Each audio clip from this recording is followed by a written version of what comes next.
Pirmas toks impulsas buvo Gorbačiovo vizitas į Estiją. Apie 86-87 metus. Šio vizito metu jis pareiškė, kad Estija yra skolinga ir skolinga ji buvo kasmet Sovietų sąjungai, skolinga daug, kadangi įveždavo daugiau prekių negu išveždavo, ir dar kai kurių jis ten skaičių pažėrė. Tai toks pareiškimas jo davė impulsą ekonomistam estų, latvių ir Lietuvos ne tik pradėti bandyti išsiaiškinti, kas iš tikrųjų kam ir kiek skolingas, bet mano manimu ir davė didžiulį impulsą atsirast Estijos liaudės frontui, o tuo pačiu truputį vėliau ir Lietuvos sąjūdžiui.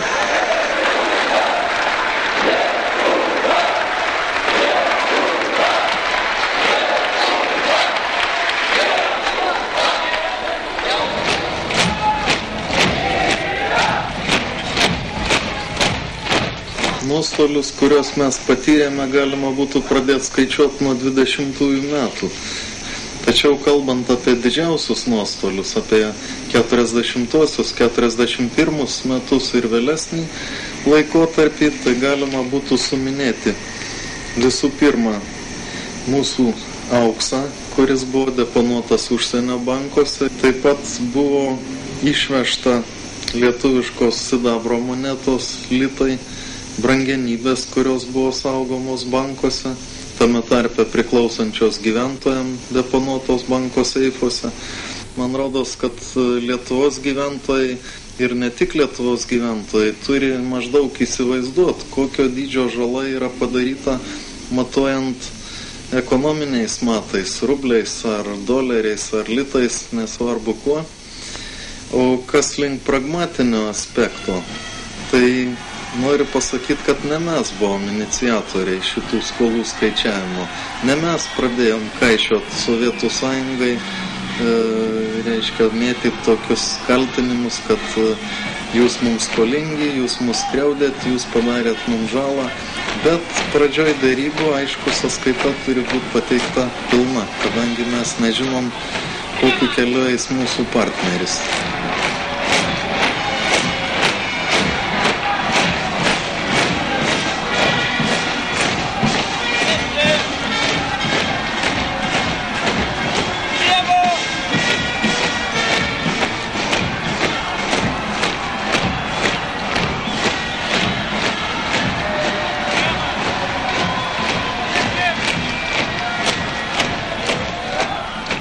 27 dieną ir Žegždriuose, ir Naujoj Vilniuje buvo iš anksto suplanuota kariškių akcija. Tai nebuvo koks tai atskiras dalies, kurį ieško kareivėlio pabėgusio, pasitraukusio paieška, bet buvo suplanuota žymiai platesnių mastų. Ir apie tai galima spręsti vien iš to, kad sankciją įsiveržimam ir į Žegždrius, ir į Naujos Vilnios psichoneurologinę ligoninę davė Pabaltijo karinės apygardos prokuroras Kupets.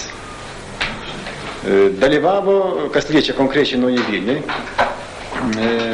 apart betarpišką operaciją užgrobimo vykdė desantinės žvalgybinės grupės, dvi spec, po 150 žmonių, kurių kiekvienai vadovavo pulkininko rango kariškis. Į tą skyrių žmonės buvo patalpinti ministrų tarybos, Lietuvos Respublikos ministrų tarybos potvarkiu. Ir tam, kad atskirti jį nuo kitų ligoninės skyrių, buvo iškabinta Raudono kryžiaus vėliava. Tai liudija, kad žmonės tai randasi Raudono kryžiaus globoje. Tai pareigoja kažką tai? Yra tinkami pasirašyti Ženevoje amžiaus pradžioje dar susitarimai, pagal kuriuos ir karo metu paskelbus karą naudojasi neliečiamumo teisė. Asmenys gulintis, gulintis arba esantis, tokioj globoje Raudono kryžiaus. Šitas buvo elementariai, sakant, sutrypta. Tikra to žodžio prasme, kadangi nuplėšė tą vėliavą ir, taip sakant, yra darbuotojai medicinų, kuri matė, kad jie trypė kojomis tą vėliavą. Šiandien mūsų pagrindinis uždavinys visgi kaupti visą šitą medžiagą, kuri reiškia renkama, faktus fiksuoti, tirti juos ir duoti jiems teisinį vertinimą.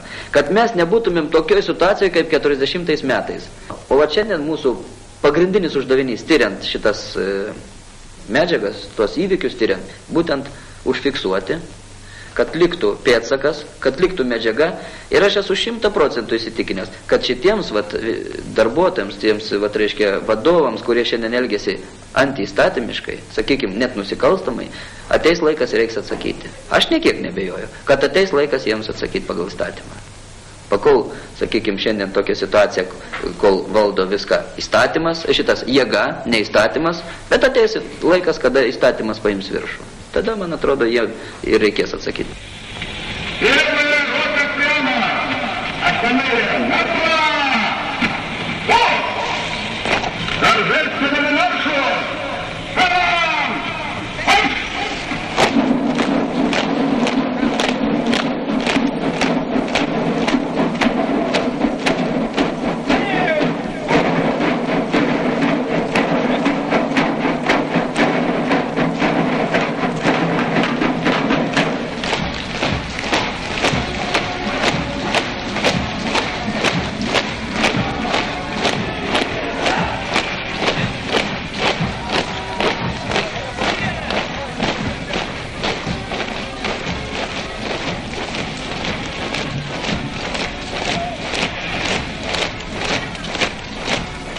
Gerbiamoji premjerė, ar vyriausybė, kaip girdėta, ruošusi Lietuvos Respublikos vardu sąskaitą Tarybų Sąjungai už nuostolius patirtus dėl okupacijos ir aneksijos, skaičiuos blokadinius nuostolius prie tos pat sąskaitos ir kokios materialinės, taip pat humanitarinės apimties tokia sąskaita būtų?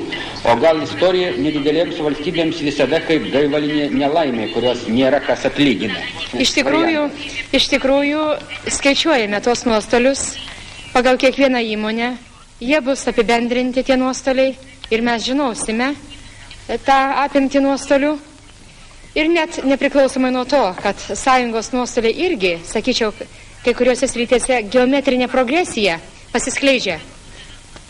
Dėl Lietuvos prekių praradimo mes jungsime ir šią sąskaitą į bendrą sąskaitą, be didelių vilčių, kad visos sąskaitos bus atlyginti, nes būtent žmogiškųjų sąskaitų, pradedant deportacijom, turbūt vargu ar galima atlyginti.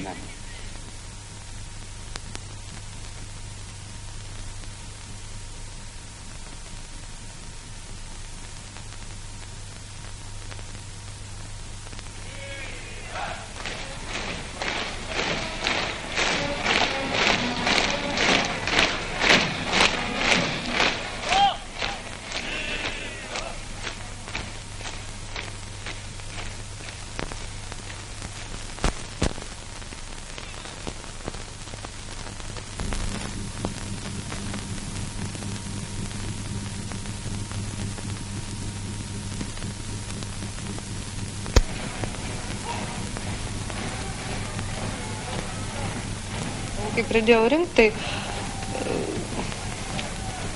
tai buvo labai baisu, kadangi pirma medžiaga pradėjo labiausiai žmonėms įskaudėjo, buvo tos masinės baudėjų operacijos ir žudynės. Ir pirmi laiškai, pirma medžiaga tai buvo ištisai apie Klepočių, Ryliškių deginimą, žudynės. Ir šitas dalykas buvo ypatingai baisus.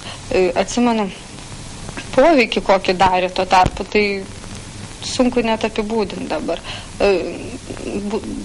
Prieš naktį paskaitai visus tos laiškus pasakojimus, o naktį sapnai, košmariški dalykai dėdavo. Ir pamažu, sako dosie, tai buvo nusikaltimų dosie, bet ne nusikaltėlių. Žmonės dažniausiai rašydavo ir pasakodavo apie tai, kas buvo padaryta, bet labai retai buvo nurodomi konkretus asmenys, kurie tai padarė.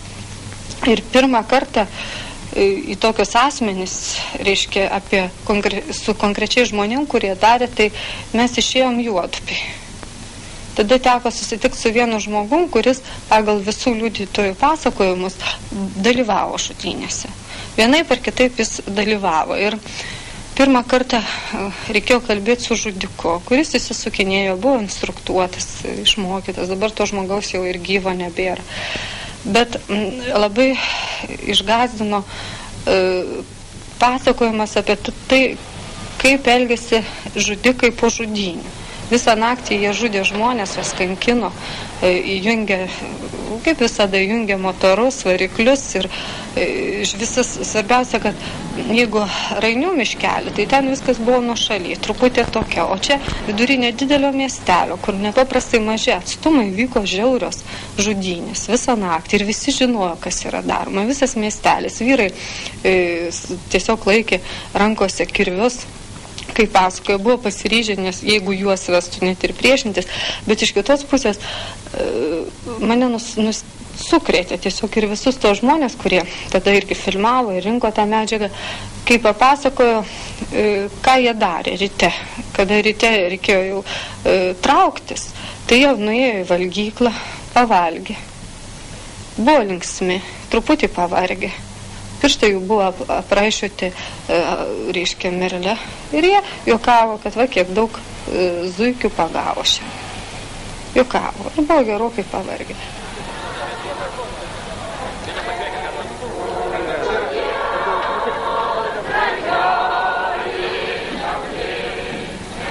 Išbuvus 44 metus, grįžus, va, tik 4 mėnesis. Apsigyvenau Varėnoje. Va, ir viena neturiu aš nieko. Ir kiek jums skolinga? Ar jūs norit reikalaujat skolos iš tų, kurie jūs išvežė, už tus, kuriuos visą gyvenimą jūsų? Aš žinote, tik to noriu. Dar vienas stribas gyvena Perlojoj. Aš noriu su juo pasimatyti ir jam padėkavos, kad jis mani, kaip gražiai pasakė, iš šitos tavo vodai iškrims akis, iš akis ir beltos meškos tavi sujės. Tai aš va tik noriu jo susitikti, jisai gyvena Perlojon ir aš pati perlojiškė. Kryklais Adolfas Kazio. Va, tai vienas strebas mane lyg Mendelėvo palydėjau. Va, viskas. Va, noriu labai noriu šito. Mes iš jų nenorim jokios užmokesčio, tik norim, kad mūsų būtų Lietuva laisva. Visais laikais gynė Lietuvą jaunimas, savo kariuomenė. Kodėl mes dabar negalim turėti savos kariuomenės, kuo mes prastesni už juos? Ir kodėl dabar tas pats kartojasi, kaip tada 45-aisiais. Tas pats, aš mačiau viską, kaip buvo Naujoj Vilnioj. Išvartytos lovos, man atsistoja prieš akis, tas pats buvo mano broliai, šitaip užlaužė ant lovos krašto, sulaužė buožėmis, išvežė, pabėgo jis nuo jų, paskui pabėgo ir paskui turėjo žūti ir tūkstančiai kitų. Ir ar galima skaičiuoti tas skriaudas, tas kainas? Ar mums reikia kažkam tai pateikti sąskaitą dėl mūsų sugadintos vaikystės, o gal ji nebuvo sugadinta? Ta mūsų vaikystė. Gal ji priešingai buvo mums Dievo dovana, ta mūsų vaikystė, sunki. Ir galbūt ta Dievo dovana buvo žymiai geresnė mums, naudingesnė mums, žmonijai visai, negu kad Dievo dovana kitam pavidale. Materialinį gerbuvį pavidalę žmonėms, kad yra duodama. Tai jūs visi turbūt žinot, kad eilė Lietuvos vietovių, ypatingai Dzūkijoje, užėjęs tas smerž daliniai, taigi jie Sakalavšina tą, taigi jie visiškai nekaltus žmonės išžudė, visas šeimas išdegino ir paskui užmetė šitą dėmę, suprantat, partizaniniai veiklai. Aš galiu užtikrinti, kad ne vienas žmogus nebuvo nušautas, jeigu jau reikėjo, bet jis tai buvo 2-3 kart perspėtas, kad atitrauk bernaut šitam baisiam terorui.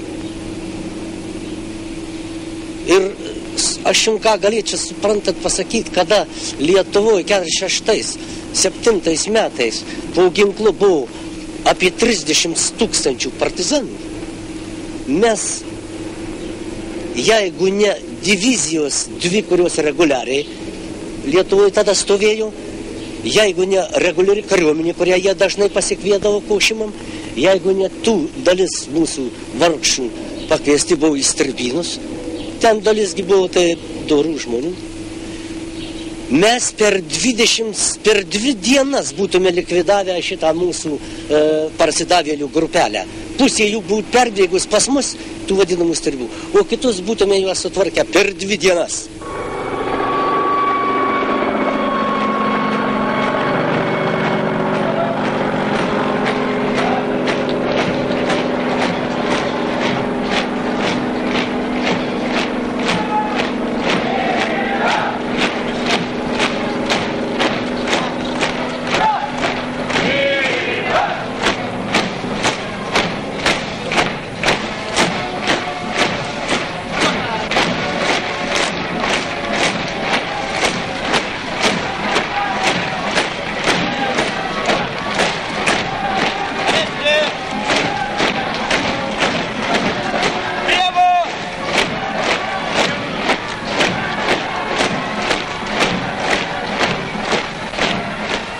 sakėme, nereikia ginkluotos kovos, nereikia aukų, mes eisime taikingai.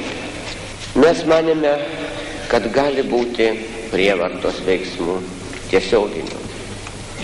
Mes buvome pasiryžę priimti smūgį. Bet pasirodo, kad gali būti ir kitaip. Gali būti slegiama visa tauta, kad ji palūžtų. Ir viena širdis neišlaikė. Stanislovas Žemaitis mums sako, nepalūžkite, nesikivirčykite, kokios mažos reikšmės yra mūsų ginčai, mūsų abejonės. Prieš tai, ką sako šitą auką.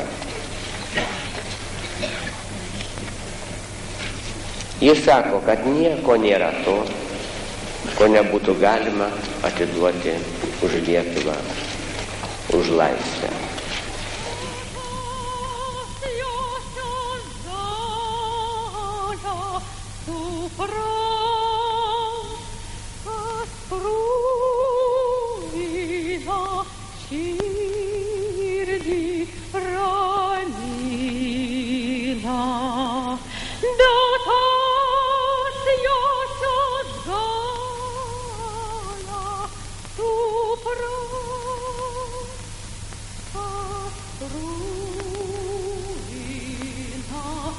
Ruina,